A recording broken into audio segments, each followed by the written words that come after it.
Discover the magic of transformation. We're taking your kitchen from this to this is easier than you think and more affordable than you could have ever imagined. In just a few easy steps, you can create professional quality, beautifully restored cabinetry that you'll be proud of for years to come.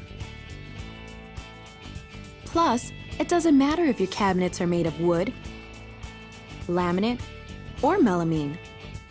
Cabinet Transformations lets you create the style you want easily. And with the addition of countertop transformations, you can transform the look of your kitchen countertops too. To learn more, visit Rust-Oleum-Transformations.com.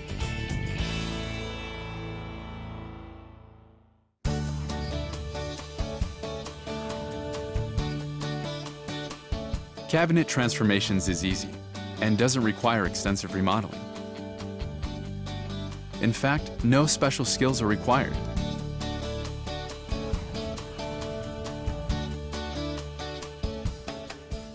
To determine the square footage of your cabinetry, see the diagram on the back of the Cabinet Transformations package or use the online calculator at Rust-Oleum-Transformations.com. If these measurements exceed the coverage stated on your kit package, you'll need to purchase an additional kit. The Cabinet Transformation system includes deglosser, bond coat, decorative glaze, protective top coat, decorative glazing cloths, scrub pads, stir sticks, an instructional pamphlet and DVD. Before you get started, you'll also need to gather the following tools and materials. See the included instructional pamphlet for a complete materials checklist. As with any project, be sure to have everything you need before getting started. Plus, it's best to keep pets and kids out of the area during the entire refinishing process. For complete step-by-step instructions and other useful tips, refer to your instructional pamphlet. For frequently asked questions and other inspirations, visit Rust-Oleum-Transformations.com.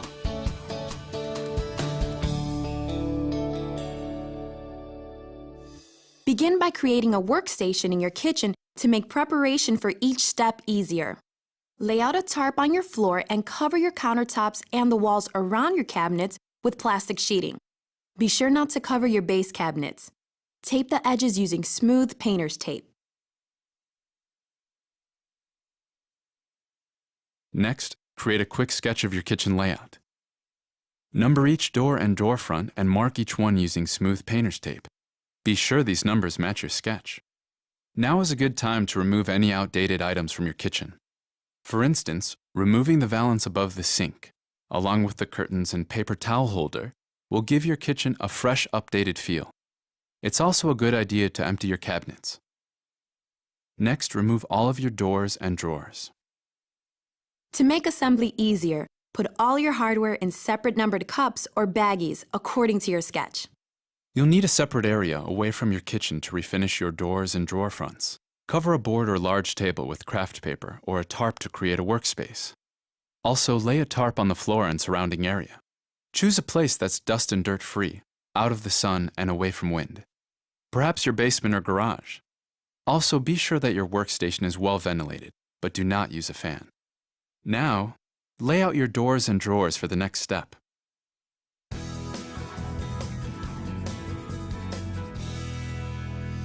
Whether your cabinets are stained or painted wood, laminate or melamine, this important next step will clean and degloss your cabinets, allowing the bond coat to adhere without sanding or priming. To achieve professional results and maximum adhesion, take special care in completing this step thoroughly. Even if your cabinets are painted, this step is equally as important. Begin by inspecting each door. If you see any areas with dirt buildup, especially around the handles or knobs, be sure to clean thoroughly with soap and water prior to using the deglosser. Remember to keep the corresponding number next to each door throughout the entire process. If your doors have rubber or cork bumpers, remove them using a putty knife. Once you've finished coating them, they can be easily replaced with new ones from your local hardware store or home center. Wearing gloves, apply a generous amount of deglosser on the scrub pad and thoroughly scour each door for several minutes. When deglossing wooden cabinetry, follow the grain of the wood. Avoid scrubbing in a circular motion. Carefully scrub all cracks and corners to ensure maximum adhesion of the bond coat. Press firmly on the scrub pad on all parts of the door, focusing on dirty or greasy areas. After applying the deglosser, wipe down the surface with a damp rag, and then wipe again with a dry rag. If you see soapy residue, continue to wipe with a damp rag and then dry rag again until gone.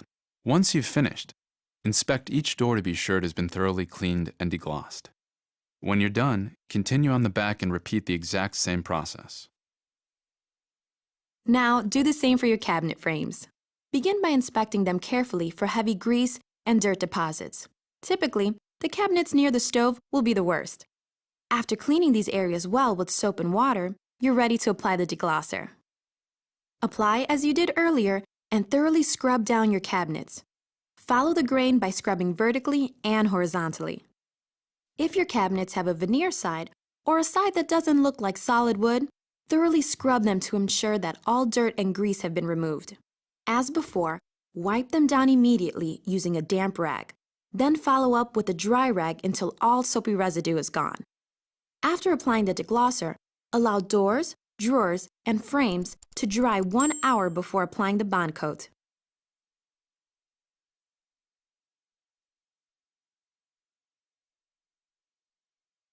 Now, inspect your doors, drawer fronts, and cabinet frames for cracks and holes that need repair. If you're planning on installing new door and drawer pulls, confirm that the hardware matches the existing holes. If not, fill any holes that aren't needed. To repair, simply use plastic wood putty to fill in the spots. Let dry and sand flush to the surrounding area.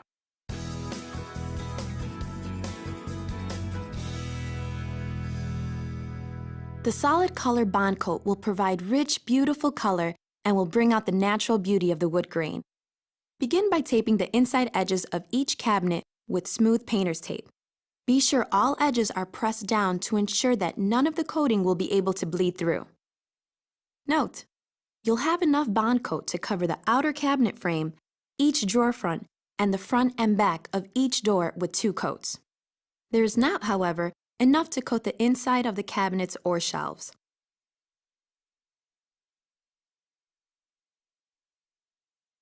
Start by thoroughly stirring the bond coat with a stir stick.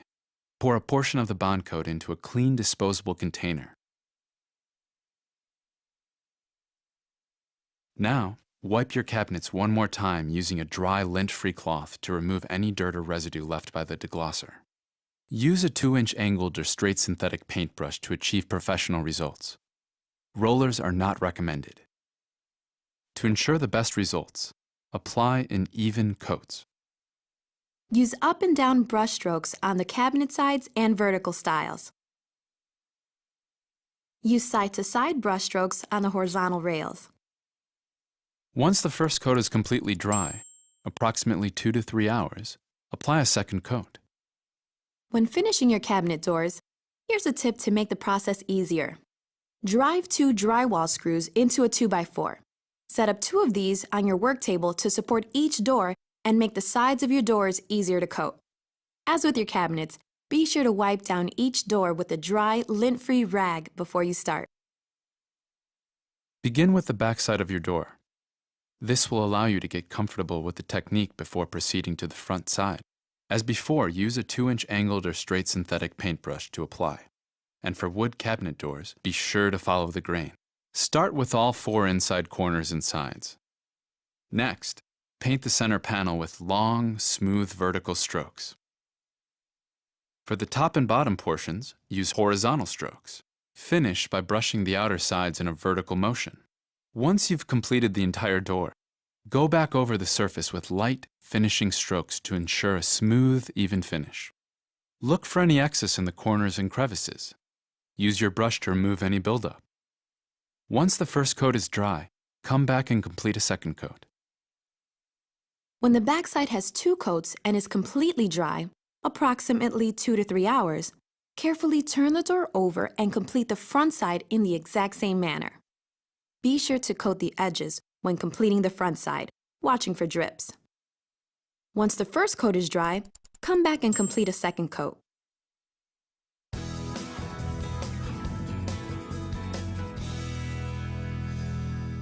Applying decorative glaze is an optional treatment for achieving high-end custom-looking cabinetry. If you don't wish to complete this step, you may skip ahead to the final top coat stage.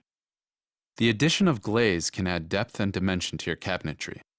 As with any type of handcrafted finish, no two doors will look exactly the same. This adds to the overall character and charm of your finished cabinetry. While the possibilities are endless, here are a few glazing techniques to get you started. For these and many more glazing techniques, visit Rust-OleumTransformations.com for step-by-step application videos. Begin by pouring a small portion of decorative glaze into a clean disposable container. For the traditional glazing technique, coat the front of the door completely with the glaze using the same process that was used to apply the bond coat. Use a synthetic brush or foam brush to apply. Next, lightly gather 2 pieces of decorative glazing cloths provided in your kit. Use the decorative glazing cloths to wipe off the glaze. Light pressure will leave more glaze on the surface, whereas heavier pressure will take more glaze off. For best results, rotate and refold the cloth often. You'll notice that the decorative glazing cloth will naturally leave more glaze in the grooves and corners. Feel free to experiment until you achieve the look you want. Once you've created your desired look, use the door as a guide for color, texture, and style for the rest of your doors, drawers, and cabinet frames. Allow to dry a minimum of 8 hours before top coating. You can also achieve this beautiful look using melamine or laminate cabinetry. And that's just the beginning. If you'd like to learn more about heavy edge technique, fly specking, dry brushing, scrunching, modeling, and many other advanced glazing techniques, visit Rust-OleumTransformations.com for step-by-step application videos. Using your cabinet door as a guide for color, texture, and style, you will now glaze your cabinet frames to match. For this example, we will use the traditional glazing technique as described earlier. Coat the entire cabinet frame with decorative glaze using the same process that we use to apply the bond coat. Use your synthetic brush or foam brush to apply. Roll up 2 pieces of decorative glazing cloth and once again begin wiping off the glaze. When you've achieved the look you want, allow your cabinet frames to dry overnight, a minimum of 8 hours before top coating.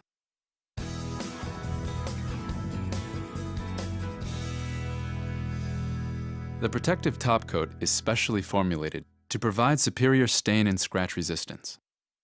Wearing gloves and protective eyewear, thoroughly mix the protective top coat and pour into a clean disposable container. The protective top coat dries quickly, so for best results, avoid rebrushing previously coated areas that have started to dry. Using a 2-inch straight or angled synthetic paintbrush, apply an even coat of protective top coat to the cabinet frame.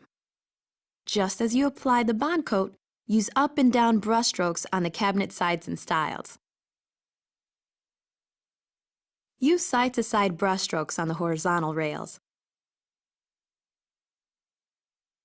Once the protective top coat is completely dry, carefully inspect the surface and touch up light areas where more protective top coat is needed. For the doors and drawer fronts, apply the protective top coat in the same way that you applied the bond coat. As before, it's recommended that the backside be completed first to get comfortable with the technique.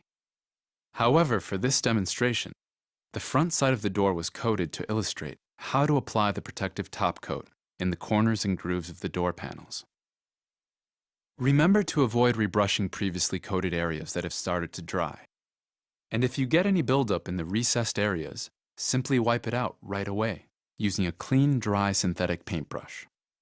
Once you've completed your cabinet frames, both sides of the doors and drawer fronts, you'll need to ensure that the protective top coat stays free of dust and lint by keeping your windows closed and your ceiling fans turned off. Also, remember to keep kids and pets out of the room until the finish dries, or you may end up with accidental fingerprints and smudges. Allow your new cabinets to dry undisturbed overnight for a minimum of 12 hours. Drying times will vary depending on your weather conditions. After 12 hours, you can reinstall your cabinet drawers, doors, and hardware. Keep drawers and doors ajar until completely dry. For full use, allow to dry for 24 hours. For an updated look, consider installing new door and drawer hardware. You can also continue your transformation by refinishing your old countertops with Rust-Oleum countertop transformations for a fresh new look. Rust-Oleum Transformations also works beautifully on islands, bath vanities, furniture, and more. Congratulations! Your new kitchen is finished and you're now ready to begin enjoying your newly transformed cabinets. If you would like additional information and technical help, please visit rustoleumtransformations.com or call Rust-Oleum Product Support.